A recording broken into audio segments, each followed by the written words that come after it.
Então vamos começar então com o conteúdo de hoje, que nós chamamos de tecnologias de eletrificação, e não é nada mais e nada menos que os veículos que estão tomando conta do mercado, não ainda aqui no Brasil, mas na Europa e Estados Unidos estão ganhando cada vez mais participação, e foi um dos temas mais solicitados das edições anteriores, e já aproveitamos para pedir que continuem solicitando assuntos para tratar. Bom, tecnologia de eletrificação, a gente pensa que é uma novidade, uma coisa assim, inovadora no mercado, mas não é bem assim. A gente tem carro elétrico e híbrido faz muitos anos. Aliás, naquele momento que estava saindo o motor a combustão, já existia o carro elétrico. Aliás, o primeiro carro elétrico é anterior ao carro a combustão. E o mesmo acontecia com os veículos híbridos. Se vocês podem ver aí nesse slide, está mostrando até um sobrenome conhecido, né, da Porsche, que foi um dos primeiros que lançou veículos híbridos, que tinha um motor a combustão e um motor elétrico, uma propulsão elétrica ajudando no veículo. Mas foi evoluindo, e naquele momento a carreira para ver que tecnologia era que ia dominar o mercado, estava o motor a combustão, estava o motor a vapor, estava o próprio cavalo, e estava o motor elétrico. A história a gente já conhece, né? Foram muitos anos, 180 anos do motor a combustão interna dominando o mercado. Mas não é novidade também que existem alguns problemas ambientais e outras tecnologias que vão surgindo junto com o motor a combustão, e hoje estamos falando muito forte das tecnologias de eletrificação. E essas tecnologias de eletrificação que, como vocês viram no começo do século XX, 1900 e pouquinho, já estavam presentes, depois meio que parou, a indústria automotiva nunca parou de experimentar, de fazer desenvolvimentos e continuar com avanços, pesquisas em cima do motor elétrico. Aqui o slide que vocês estão vendo agora corresponde a um veículo da Ford, da Ford da Europa, é um Ford Escort. Nesse caso não é parecido ao que a gente tinha aqui nos anos 70, essa imagem está mostrando um motor a combustão junto com um motor elétrico, dá para ver o painel, no painel de instrumento parece mais uma usina hidroelétrica do que um carro, mas era assim, nos anos 70 era mais ou menos por aí, os carros, os protótipos que a indústria está utilizando. Já podem ver aí também alguns dados que são relevantes e já eram, vamos dizer assim, os problemas técnicos que a engenharia tinha que solucionar. O primeiro problema técnico é o peso, a massa, quanto que pesa a bateria, quanto que pesa o motor elétrico para poder ter um desempenho. Até hoje, isso vamos dizer assim, é o desafio da engenharia, conseguir fazer motores elétricos e baterias, principalmente, com uma capacidade de armazenamento de energia boa e, ao mesmo tempo, com um peso não tão elevado, de forma tal que toda aquela energia vai ser consumida arrastando um peso por causa do motor elétrico e a bateria. Isso continua e vai evoluindo, e hoje nós já temos resultados totalmente diferentes. Vocês podem ver aí, está falando que componentes de 200 quilos, enfim, hoje não é bem assim, já melhorou bastante. Ok, vamos falar um pouco, antes de entrar nas características, como que a indústria está classificando esses veículos híbridos e elétricos. O veículo elétrico é bem mais simples, porque quando a gente fala um carro elétrico, ele é 100% elétrico, não tem nenhum outro sistema de propulsão além dos motores elétricos. Agora, quando a gente fala de um carro híbrido, aí a coisa é diferente, porque é a combinação de um motor a combustão com um motor elétrico, com uma propulsão elétrica. E aí existem variantes, existem várias maneiras de encontrar essa combinação dos dois motores. Então, o que acontece? Tem nós já vimos montadoras que chamam um veículo que tem os dois motores de elétrico, mas é elétrico porque a propulsão é elétrica, mas tem um motor a combustão que é somente um gerador. Então foi criando uma série de, vamos dizer assim, descontentamento, porque as pessoas não sabem classificar os veículos. O que estamos mostrando aí nessa tabela é uma classificação que utiliza a indústria, vamos dizer assim, um consenso que chegou à indústria europeia, não aplica mundialmente. A indústria europeia pensa o seguinte, que nós temos 3 modalidades de veículos híbridos. O que eles chamam de microhíbrido, vamos dizer, uma pequena participação de alguma propulsão híbrida, um híbrido médio e um híbrido forte. Tá? Então, aí vamos ver um pouquinho qual é a diferença entre um e o outro. O microhíbrido, ele tem uma característica. Aliás, todos os híbridos têm que ter uma característica. Eles têm que ser sistemas que vão gerar uma diminuição de consumo de combustível e uma diminuição de emissões. Quando se combinam essas duas situações, utilizando tecnologia de eletrificação, quer dizer que ele é um híbrido. Tá? Então aí abre bastante o panorama. O microhíbrido, como vocês podem ver aí, o primeiro que está marcado no quadrante com X, é o veículo que utiliza o sistema Start-Stop. Aí você pode dizer, mas espera aí, o sistema Start-Stop, o carro não funciona com motor elétrico, ele continua funcionando com motor a combustão. Sim, mas acabamos de falar de que quando a gente utiliza uma tecnologia de eletrificação para diminuir o consumo de combustível ou as emissões, ou as duas coisas, na verdade, quando consegue os dois objetivos, diminuir consumo e emissões, utilizando uma tecnologia de eletrificação, ele já é considerado um veículo híbrido. E essa é a característica do Start-Stop. Acho que vocês conhecem o Start-Stop, é aquele sistema, o veículo para, por exemplo, no sinal e desliga o motor. Beleza. E o motor depois vai ligar novamente diante de qualquer situação, se um carro manual, quando pisar na embreagem, um carro automático, quando encostar no acelerador, ele vai ligar automaticamente. E quem é que liga? É um motor elétrico, é um motor de partida elétrico. Por isso é uma tecnologia de eletrificação ajudando a diminuir o consumo de combustível e emissões. Esse é o consenso. Tá? Não quer dizer que todos vamos estar de acordo com isso, mas é o consenso da indústria europeia que diz eletrificação que ajuda consumo e emissões é um microhíbrido, por exemplo, um Start-Stop.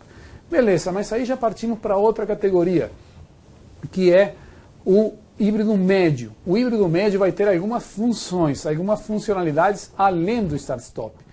Todos eles vão contar com o sistema Start-Stop, porque é uma tecnologia muito fácil de implementar em qualquer veículo que tenha um motor elétrico. Então, todos eles vão aproveitar essa tecnologia Start-Stop. Mas, por exemplo, o híbrido médio, ele já incorpora outra funcionalidade, que é o freio regenerativo. O freio regenerativo, que é nada mais nada menos que tirar o pé do acelerador e, em vez de estar, e quando encostar o pé no freio, em vez de estar utilizando a energia mecânica da fricção da pastilha de freio com o disco, é um motor elétrico que vai estar freando o carro. E ao mesmo tempo que está freando o carro, ele atua como um gerador, vai estar recarregando as baterias.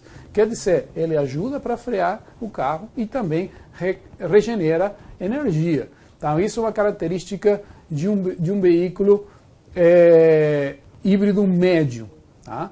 E outra coisa que vai ter a parte de Torque Assistance. O que é esse Torque Assistance? É aquela ajuda de torque, de força para o veículo. Quer dizer, eu tenho um motor a combustão que tem acoplado um motor elétrico. Quando eu acelerar, tem a possibilidade de juntar a força, o torque desses dois motores e fazer aquela sensação de um carro extremamente potente, que ele é fun to drive, como utiliza muitas montadoras, que ele é gostoso, divertido de dirigir, porque dá esse torque, entrega esse torque dos dois motores. Tá? Aí depois passamos à categoria dos híbridos fortes. Quais são os híbridos fortes? É mais ou menos o mesmo que um híbrido médio, mas basicamente sabem o que muda? Ele tem um motor elétrico maior. Por ter um motor elétrico maior, ele tem a capacidade, que é o último que vocês estão vendo aí na tabela, de esse e-drive, que é a capacidade de funcionar exclusivamente com motor elétrico, quer dizer, desligar o motor a combustão e utilizar somente o motor elétrico. Vocês vão ver no mercado, por exemplo, Ford Fusion, o Toyota Prius, os híbridos, vamos dizer, mais presentes em nosso mercado, todos eles são híbrido forte, esse strong hybrid. Por quê? Porque tem um motor elétrico tão forte que ele é capaz de movimentar o carro sozinho, sem ajuda do motor a combustão. Quer dizer, as duas últimas categorias, o híbrido médio e o híbrido forte, basicamente a diferença é o tamanho do motor elétrico. O motor elétrico é grande o suficiente para movimentar um veículo, já é um híbrido forte. Se tiver um motor elétrico menor, que é uma referência técnica, por exemplo, um híbrido médio utiliza um motor elétrico de aproximadamente 48 volts. Um híbrido forte já trabalha com motores elétricos, se falarmos do Prius, ele trabalha com 650 volts. Então a diferença já é relevante, né? Ok, já que falamos um pouquinho então das categorias, vamos ver os principais componentes que tem um veículo híbrido. Um veículo híbrido, já falei, como sempre vai ter um motor a combustão, e nesse motor a combustão vai estar acoplado um motor elétrico. Esse motor elétrico, vocês já ouviram no começo também, ele tem duas funções. Ele atua como propulsor e ele atua também como gerador.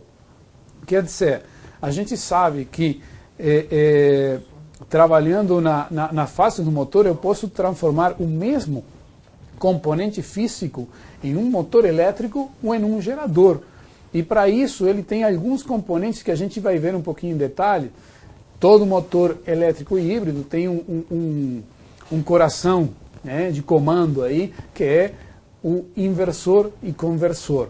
Esse inversor e conversor pode fazer, vocês estão vendo aí no slide, ele é o controlador do motor elétrico. Então ele pode tanto elevar, baixar voltagem, mudar essa fase de funcionamento para motor ou para gerador e transformar esse motor elétrico numa peça assim diferenciada dentro de um veículo. Então, todo motor carro híbrido vai ter motor elétrico, inversor, conversor, que vocês estão vendo aí, e geralmente na parte traseira você vai encontrar as baterias de alta voltagem. E eu falo assim, baterias de alta voltagem e não também, a gente tem também a bateria de baixa voltagem. Então a grande diferença que num carro híbrido a gente vai encontrar é que passamos a ter dois circuitos, um circuito de baixa tensão e um circuito de alta tensão. O circuito de alta tensão é para fazer toda a parte de movimentar o veículo, a propulsão do veículo. Aí as baterias são completamente diferentes de uma bateria das quais estamos acostumados, que é a bateria normal do veículo de 12 volts. São baterias que, dependendo da aplicação, podem ser baterias que trabalham com 200 volts, que trabalham com 400 volts, mas sempre com voltagem elevada. As tecnologias, a gente vai falar um pouquinho mais na frente das tecnologias mais utilizadas, mas são totalmente diferentes da nossa bateria de chumbo ácido conhecida. O circuito de baixa tensão, ele continua existindo para tudo que a gente conhece. Por exemplo, a parte elétrica do veículo e eletrônica também, o painel de instrumentos, as luzes, o conforto, o multimídia, a própria gestão eletrônica, todos os computadores de bordo, todos trabalham com a rede de baixa tensão, com 12 volts. A alta tensão, como eu falei, é exclusivamente para movimentar os motores elétricos, né, de propulsão do veículo e os geradores. Ok? Essas são as características básicas de um motor, de um veículo híbrido. Aí vocês têm uma imagem simbólica. Nesse caso é um longitudinal com um motor elétrico, ele pode ser transversal, da mesma forma que a gente conhece o motor a combustão normal, a disposição do conjunto híbrido varia conforme o projeto do fabricante. Aqui temos um pouco das tecnologias de bateria. Existem várias tecnologias de bateria. Se vocês repararam no slide que eu passei lá no começo, mostrando o Ford no ano 73, ele utilizava baterias de níquel-cádmio. Tá? Isso existe até hoje, mas são cada vez menos utilizadas porque são um pouco mais contaminantes. E existem outras tecnologias que estão sendo muito mais eficientes. Se lembram que falamos, o importante da bateria é acumular a maior quantidade de energia possível, de corrente, com o menor peso e no menor espaço possível. Então, o que mais temos hoje no mercado são as baterias de níquel-metal, que é essa que está à esquerda da sua tela, e à direita a de íon-lítio. Sim, de íon-lítio é basicamente a mesma que utilizamos nos celulares, exatamente a mesma tecnologia.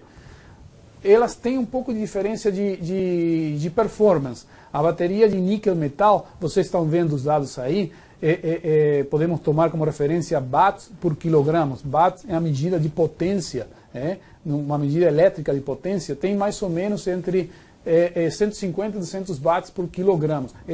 Essa capacidade energética que consegue acumular em tantos quilos. Se nós comparamos isso com relação à bateria de níquel, de íon-lítio, ela é muito mais eficiente. Quer dizer, consegue acumular mais energia com menos peso. E isso que a gente busca. Tá? Hoje em dia, a maioria dos projetos estão utilizando baterias de íon-lítio. Mas a pesquisa não parou por aí. A grande maioria, estou falando, utilizam de íon-lítio. E também existe essa relação custo-benefício. Níquel-metal, algumas montadoras utilizam porque é mais barato que íon-lítio. Okay? Mas o que mais vamos ver no mercado hoje, em veículos novos lançamentos, tanto híbridos ou elétricos, são baterias de íon-lítio. Ok, só que a bateria de íon-lítio, ela não tem alguns cuidados a serem considerados. Ela é todo um conjunto. Essa imagem que vocês estão vendo lá é todo um conjunto de baterias, por exemplo, de um Toyota Prius. Esse é o detalhe técnico do que utiliza o Toyota Prius. Ela é um conjunto inteligente, porque a bateria de íon-lítio, ela gera naturalmente temperatura. Primeiro que estamos falando que são várias baterias, não é uma única bateria. São várias celdas que vão formando, no caso aí, um pacote com uma bateria de 204 volts, mais ou menos, é o que utiliza de tensão nominal a bateria do Prius. Mas como você vê, tem um conjunto aí, tem um ventilador, uma ventoinha, é necessário refrigerar, tem todo um circuito eletrônico inteligente que consegue medir, por exemplo, a temperatura de cada uma das celdas, a resistência interna de cada uma das celdas da bateria e consegue medir também a tensão de cada uma dessas celdas. Com todos esses dados e através de cálculos matemáticos e algoritmos, essa unidade inteligente consegue saber o estado da bateria, tanto no estado real para abastecer os motores, assim como também a vida útil, a durabilidade, a saúde dessa bateria, que tem que ser controlada. O fator temperatura é muito importante. Vocês já devem ter visto celulares que a bateria aquece, que fica muito quente. Nós temos até algumas... saíram vários noticiários aí, celular que chegavam a pegar fogo, quando a bateria de íon-lítio ela não tem, perde, vamos dizer assim, uma reação descontrolada. Então, no veículo, tudo isso está extremamente monitorado para que a bateria nunca supere uma temperatura que coloque em risco o resto do pacote de baterias. Para isso tem toda uma unidade de controle. Ao mesmo tempo, a gente sabe que aí tem muita tensão e muita amperagem, tá? É uma tensão que é capaz de matar uma pessoa. Então, tem uns circuitos de segurança. Se o carro, por exemplo, sofre um acidente, que dispara o airbag, abre o circuito. Se o veículo tem, como eu falei, um problema de alta temperatura na bateria, abre o circuito. E assim por diante. Tem várias rotinas de segurança para proteger esse componente e o resto dos componentes de alta tensão. Mas então, bateria não é simplesmente um pacote que está lá no porta-malas embaixo do carro. É toda uma estação de armazenamento de energia inteligente. E os motores? Aqui temos um exemplo de um motor da Bosch, que é um motor e gerador integrado. A gente já falou isso, ele estaria acoplado atrás do motor a combustão e ele é um motor sem escovas. Todos esses motores, eles trabalham por indução. Ele não tem contato mecânico, escova, com induzido. Isso reduz a fricção, reduz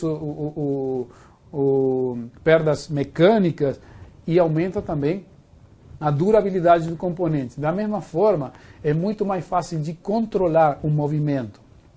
E falando em controlar o movimento, vocês vão ver aí que tem alguns sensores que estão instalados na carcaça que estão medindo não só a velocidade de giro do motor, senão também o posicionamento do que seria o volante desse motor em forma permanente e com muita precisão, porque a gente tem que entender que o veículo híbrido ele vai utilizar o motor a combustão e o motor elétrico, na maioria do tempo, os dois ao mesmo tempo.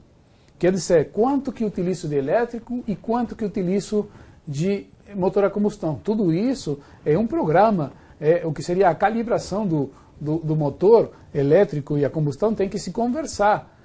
E para isso tem que saber quanto que está girando o motor elétrico e quanto que está girando o motor a combustão. Então o motor elétrico tem todo um monitoramento bastante preciso com relação a seu giro e posicionamento. Da mesma forma, você deve estar vendo lá com o número 2, duas entradas, dois tubos. Isso é a entrada de refrigeração. Quando a gente tem um motor elétrico que trabalha com alta voltagem e alta intensidade, ou seja, alta amperagem, necessariamente vai se gerar alta temperatura. E como todo componente mecânico, ela tem uma temperatura de trabalho e tem uma temperatura que tem que ser controlada.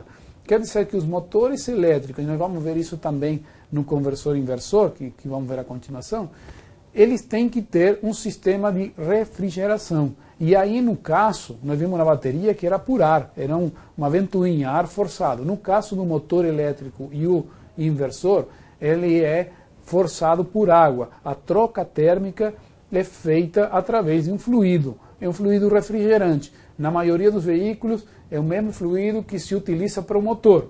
Não é o mesmo circuito do motor, são dois circuitos separados, mas o componente refrigerante geralmente é o mesmo. Então, necessariamente temos que esfriar, temos que manter controlada a temperatura do motor elétrico, motor gerador e o inversor. Por isso, um circuito forçado.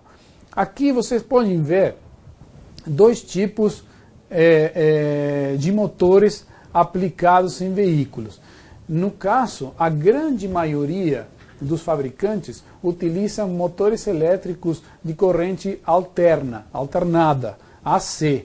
Mas existem também alternativas de motores de corrente direta. Aí é um exemplo de dois motores que utilizam em um veículo da Peugeot. Um motor elétrico que está à esquerda em menor tamanho aí, na verdade ele é um gerador. Ele é um gerador que, como fala aí, Belt Alternator Starter Machine. É um motor de partida e alternador movimentado por correia, uma correia dentada. É claro que é uma correia dentada especial, mais resistente, com fibra de Kevlar, com outros materiais, não é uma correia dentada normal que não teria como aguentar todo esse esforço mecânico.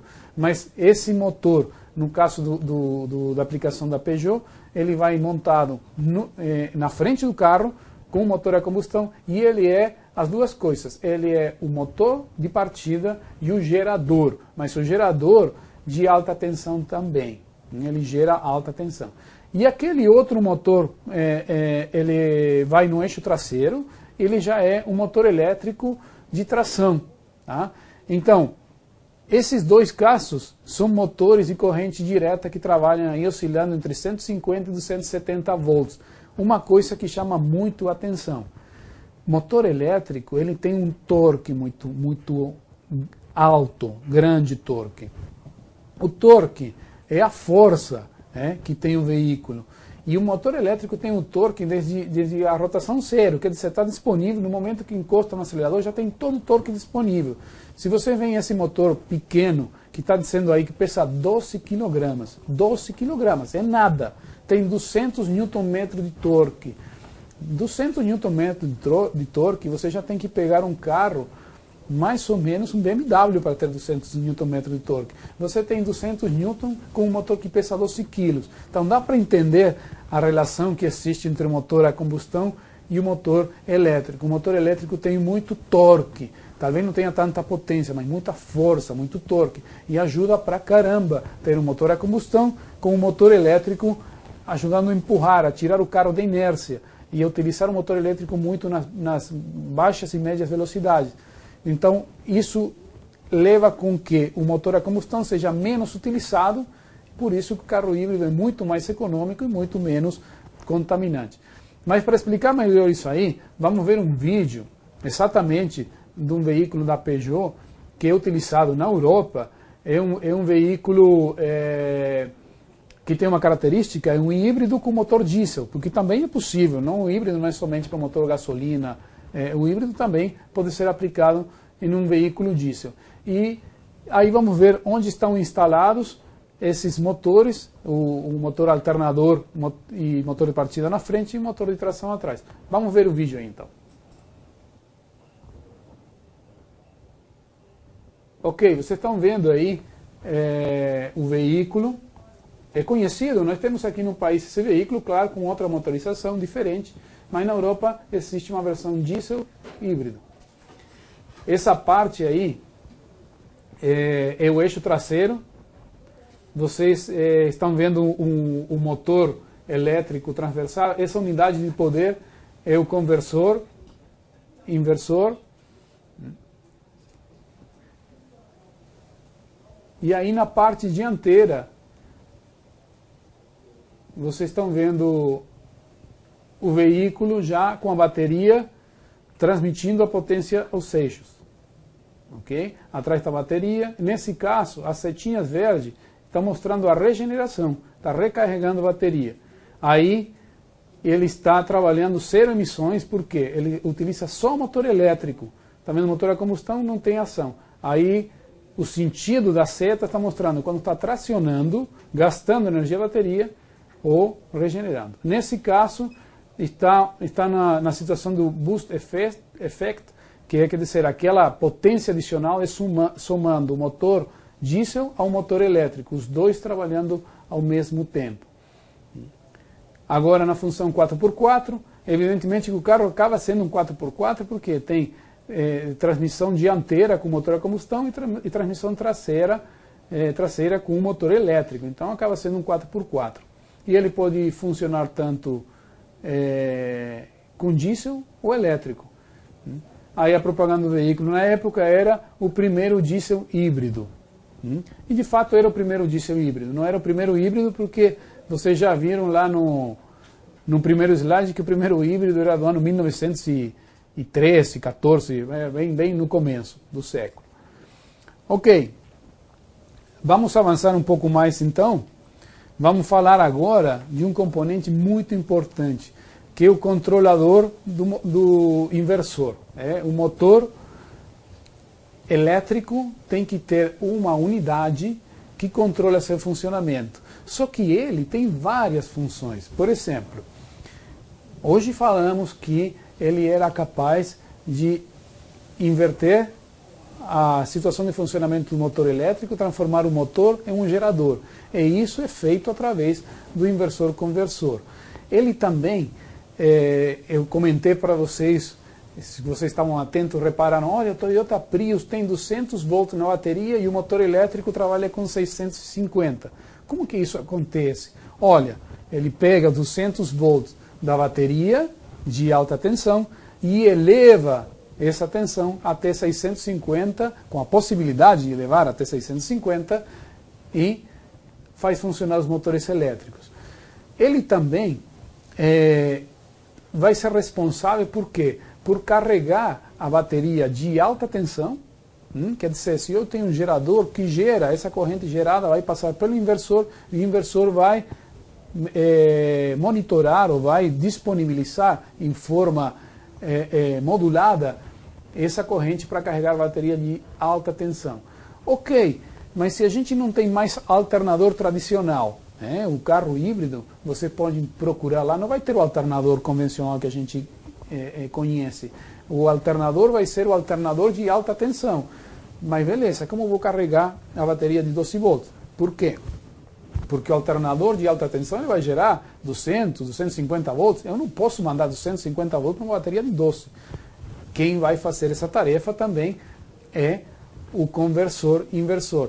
E detalhe, o gerador de alta tensão, ele gera corrente alternada. Essa corrente alternada tem que ser transformada em corrente direta, tanto para carregar a bateria de alta tensão como a bateria de baixa tensão. As duas baterias trabalham com corrente direta. E eu depois, essa corrente direta, tenho que voltar a transformar em alternada para fazer funcionar o motor. Quer dizer, ele tem que fazer um meio campo aí, muitas tarefas. Tem que elevar tensão, tem que baixar tensão, tem que transformar de corrente direta para alternada e vice-versa, também de alternada para direta. Tudo isso é feito pelo conversor inversor. E, claro, todos esses trabalhos aí vão gerar temperatura e, como já falamos, é um componente também que tem que ser refrigerado pelo circuito de refrigeração do motor. Aliás, aí temos um exemplo de um circuito de refrigeração do conjunto híbrido que vai utilizar o sistema forçado de circulação de líquido, né? E que era no caso, por exemplo, aí do Toyota.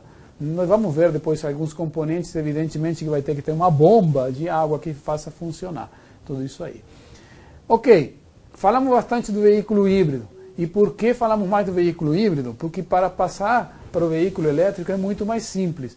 Todos os componentes que a gente já viu, bateria, inversor, conversor, motor elétrico, gerador, todos esses componentes são os mesmos em um carro elétrico. A única diferença é que o carro elétrico não vai ter um motor a combustão.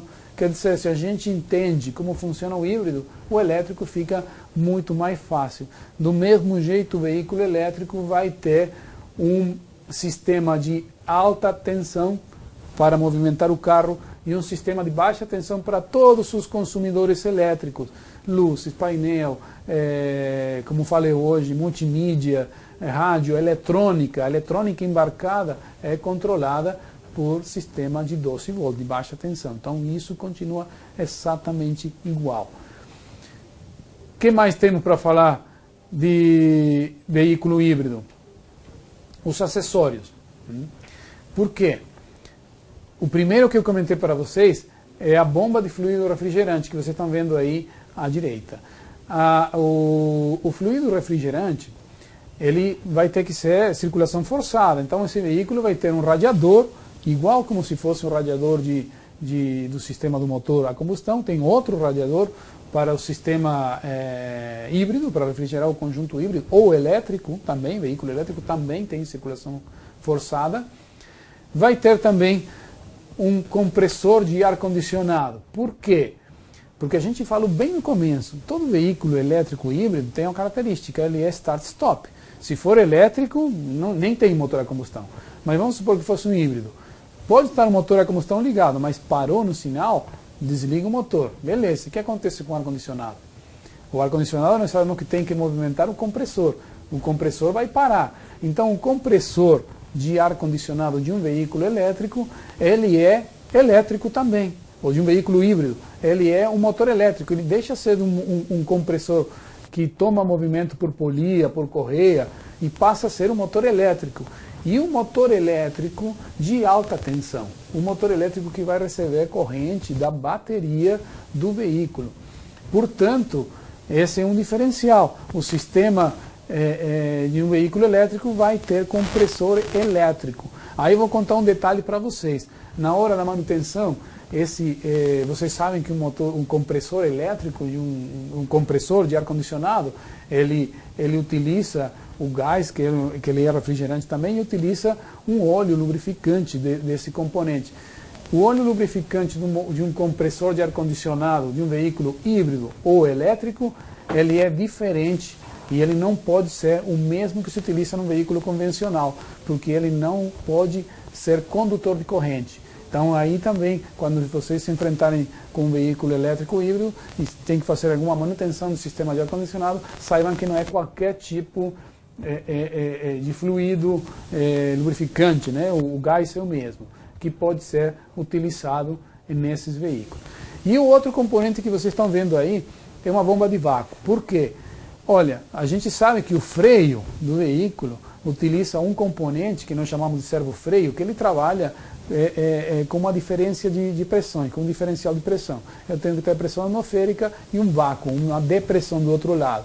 No motor convencional, a gente utiliza a própria depressão, o vácuo existente no coletor de admissão, para ter esse auxílio, essa ajuda pedal no servo-freio. Beleza, mas se eu não tenho mais o motor a combustão, seja porque o carro é elétrico, seja porque o motor está desligado, como que vai ficar o freio? Ia ficar duro. Então, necessariamente eu tenho que ter alguma outra solução para gerar vácuo. Nesse caso, o veículo elétrico e híbrido incorpora uma bomba elétrica para gerar vácuo. Esses componentes vão estar sempre presentes nesses veículos. Ok, falamos dos principais componentes dos veículos elétricos e híbridos. A gente vai passar a falar um pouquinho agora o que acontece em nosso mundo da oficina, no mundo dos serviços, porque é um mercado que traz modelos de negócio totalmente diferentes. Estamos falando desde o usuário do veículo até nós que somos reparadores e que temos que dar serviço, prestar serviço a esses veículos. E o primeiro que passa por nossa cabeça, né, qual é o desafio que a gente tem que enfrentar? O desafio de poder consertar e prestar serviço para essas novas tecnologias que estão chegando. A gente gosta muito de falar sempre como seria o diagnóstico, né, desses veículos e até o reparo. Então aqui eu vou tentar, em breves minutos, fazer uma apresentação rápida do que a gente entende e que como nós trabalhamos com relação ao que é o diagnóstico e reparos de um veículo elétrico ou híbrido. O primeiro passo que a gente sempre fala no diagnóstico é o diagnóstico eletrônico. Esse diagnóstico que você vê aí, SD, é software de diagnóstico. Que é o veículo híbrido elétrico, vocês já devem ter percebido por tudo que eu falei até agora, ele é totalmente controlado, monitorado por uma unidade eletrônica, uma unidade de controle eletrônico. É a mesma que controla o motor? Na maioria dos casos, sim. A mesma que controla o motor a combustão, a mesma que controla todo o sistema híbrido. Portanto, quer dizer que a gente pode ter uma conexão via um scanner para ver dados que estão armazenados lá, falhas, assim como os parâmetros de funcionamento. Assim deve começar qualquer diagnóstico. Primeiro, vou tentar me comunicar com o carro para ver tudo o que está acontecendo a nível eletrônico. Eu não estou medindo nenhum componente, mas através do scanner eu consigo ver. Isso que eu falei no começo. Dados da bateria, a tensão, a temperatura, a resistência interna. Claro que tudo isso vai depender do software que o fabricante do carro disponibilizou, os parâmetros para serem visualizados. Mas geralmente esses dados que eu estou falando estão todos disponíveis a nível da bateria, a nível do conversor. Eu posso ver a temperatura que está o conversor, a corrente disponível, enfim, vários parâmetros de funcionamento do motor, gerador, conversor e bateria. Tudo isso em um esquema bastante similar ao que a gente vê no motor a combustão interna, com todos os dados e valores. Isso é o começo. Por aí eu tenho que ver se eu estou diante de uma falha, por onde começar. Vamos ler primeiro a eletrônica. Eu gosto de brincar. Vamos falar com o carro, porque esses dados estão com o carro. Agora, uma vez que eu tenho esses valores disponíveis, eu vou ter que confrontar esses valores com alguma informação, tá? Porque é impossível a gente ter na cabeça esses valores que estou lendo de um carro elétrico híbrido, saber se está dentro ou fora dos parâmetros, do especificado. Por isso aí o segundo passo do diagnóstico é extremamente importante, é as informações técnicas, é confrontar os parâmetros de funcionamento com as informações técnicas disponíveis. né, desse veículo, seja manual, seja software, seja a informação que eu tiver. É muito difícil trabalhar com um carro desses sem informação técnica. Hoje é difícil trabalhar com qualquer carro sem informação, mas isso aí é primordial. Aí depois entra outra etapa, que aí é muito importante. Enquanto a gente está trabalhando com um carro com scanner, vamos dizer assim, é relativamente tranquilo. Eu posso até fazer isso por curioso, né? Eu não conheço muito do carro, não tenho muita informação, mas eu vou entrar com o scanner para ver o que eu consigo ver de dados. Até aí, por curiosidade, não vai ter muito risco. Mas na hora de fazer alguma intervenção física no veículo, a gente já trouxe alguns elementos muito importantes. A gente tem alta tensão e temos alta amperagem. Temos corrente muito forte. Temos corrente que é capaz de fazer uma solda, é capaz de derreter metal. É muita energia acumulada. Por isso, toda vez que vocês se enfrentarem com um veículo elétrico ou híbrido, vocês vão ver que abrir o capô, qualquer manual, qualquer software vai estar cheio de avisos, de perigo, de não mexer aqui, alta voltagem.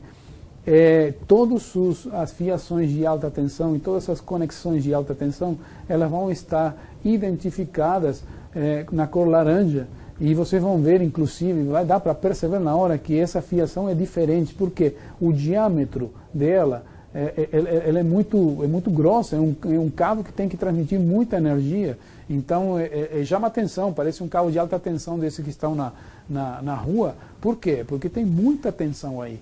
Então, é muito importante que para quem não tiver assim, a informação, o curso, o preparo e o CPI, os elementos de segurança para mexer com esses veículos, não fazer nenhuma experiência, porque no caso de intervenções no sistema de alta tensão, é um veículo que realmente pode matar a pessoa que está mexendo com esses componentes de alta tensão.